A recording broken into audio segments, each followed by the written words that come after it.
القصيدة تقول شعارها خيوط السمس في ساعة الضحى وخطوتها شبيه الورد في البستان، وعيونها ظلام وكوف في ليل الشتاء، فرقت عيون الصقر بوج نحيان، والمضحك مثيل السيف لنسل المجوى، والسهرة تجلي من القلوب أحزان. يا صاحبيها البنت ما كيف نسى، تقول ملك نازل من السمان زليان، تخوخم كبير السن يا بين للفتى وتروج عقول ثقال في الميزان. تريد تنقسم جزوين من عند وسطها وصبة تحس بجسمها كسلان، بطي ماشي هاي يا دوب ما تشيل في الخطة كيف من يقند فيه وحر ريان.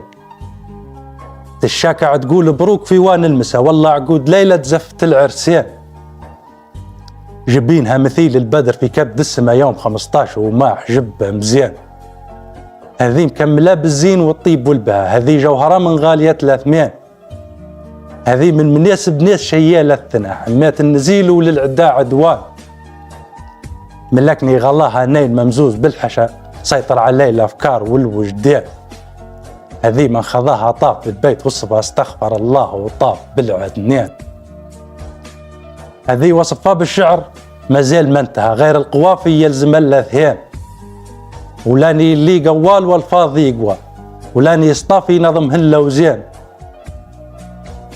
لا الوصف عندي فيه لنجود فشنا، ولاني حدود الشعر فيه لوطان، ولا ندور باع الناس في شان مصلحة، ولا نمدح اللي مو قدام دحيان. سبيب دمار الشعر من ناس تجهل، نقدر نسميهم فلان فلان.